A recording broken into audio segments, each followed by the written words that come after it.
Hey, what's up everyone, The Dark Date here. So I wanted to go over briefly, I guess my experience playing Resident Evil Biohazard, aka Resident Evil 7.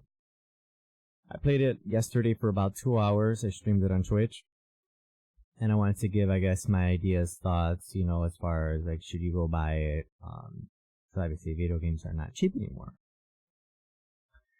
Now, a lot of the things that I can appreciate were, I guess, the cinematography. I'm a pretty big movie buff. I'm big on, like, cameras and certain scenes and the way stuff is filmed.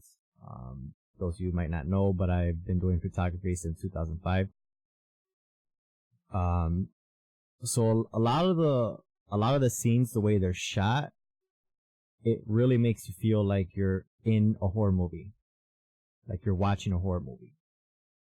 If you take games like Outlast and Daylight, and then you mix that in with maybe the Blair Witch Project and a lot of these like new camera type movies that are like horror, that are low budget, that's kind of my first 2 hours, more or less.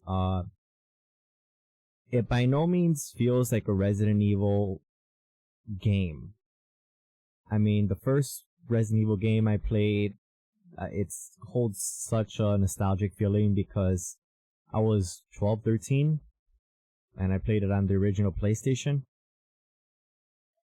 And it was the best game ever. I mean, it scared the crap out of me. The way the game is shot for Resident Evil 7, you can tell that they adapted a lot of stuff for VR. For specifically the PlayStation 4. I don't want to go into too many details or show any video because I really don't want to ruin it for everyone.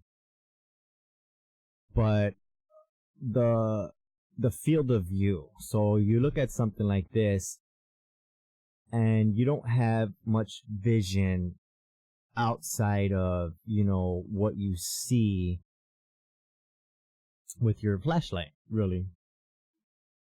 I can't speak for PC because I've only played it on the console, on PlayStation 4. Now, obviously, a lot of you guys know when you're playing on a PC game, you can change the field of view, which is nice.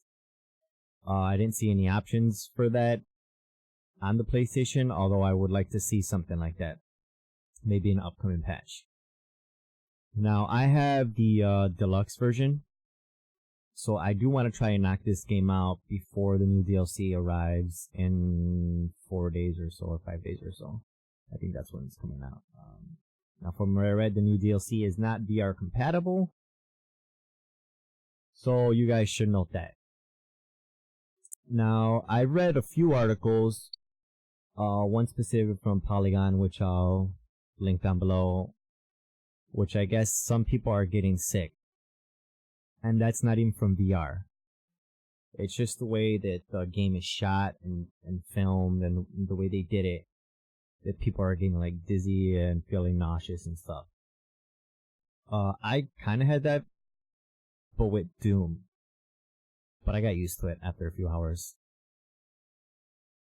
So a lot of it, you know, the parts that feel Resident Evil are the parts with the inventory and making space, and you know, there's just a few things. I really don't want to go into too much details, but there's some stuff that you feel like, oh wow, this is taken from the Resident Evil 1 game they released on the PlayStation 1, which, you know, I started like laughing. I was like, oh my god, like that's pretty cool.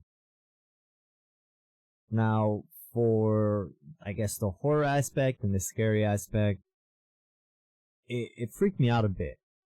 I mean, I streamed last night from about maybe 12:45 to about 2 a.m. or something like that, or 12 to 2 a.m. I can't remember. But I played for roughly 2 hours straight. A lot of it, you know, at least the first 2 hours, it's not that much where you're going around and you're killing massive zombies and stuff like that. A lot of that can be taken from maybe the parts of the DLC that came out for The Evil Within, where you're not killing so much, but you're more spending time, like, you know, crawling around and sneaking and grabbing stuff that you need to advance further in the game. They spend a lot of time kind of going back and forth, and you do play some other characters. For those of you that don't know much background about the game, basically you play this individual, this gentleman, who has a missing relative, and he goes back to this house to try to find her because he received a phone call from her. So you spend your time going to find this specific individual, and then you find out things aren't what they are, I guess. So, I mean, in that sense, it really feels like they took from different horror movies that have come out the past few years and taken from that. So you can see another image here. And hold on. Let's do back here.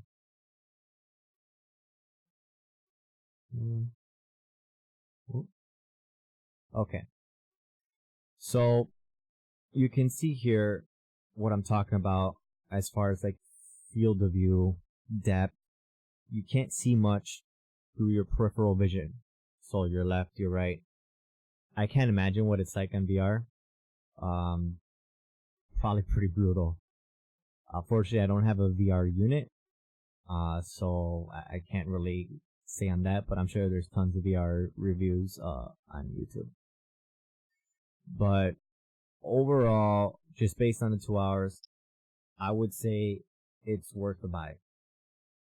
If you want something that's gonna scare the crap out of you, and if you have this nostalgic feeling with the Resident Evil franchise, specifically Resident Evil 1, and if you want to see a new, I guess, path as to where they're going. Because now that I look back at several of their releases, this really does feel like a horror game. Like it feels like you're there. And to me, that's one of the best experiences. You cannot, at least for me, I can't really justify a game unless it has some sort of good storyline or plot. And I make it exceptions for things like, any of the 2K games or, sports game, puzzles, platformers. Things like that are okay. But when you want to invest your time, especially if you're older, if you work, or you only have so much time, you want to make sure that you're getting something that's worth your time. And just based on my experience, I can definitely say that this is the direction where it's gonna go. So, yep, that's it, guys.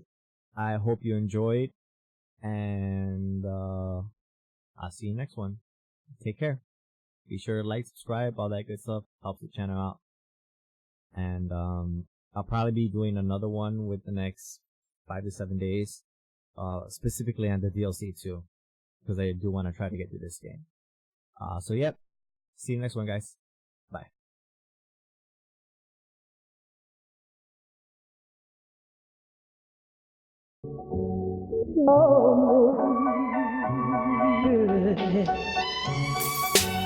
Love me.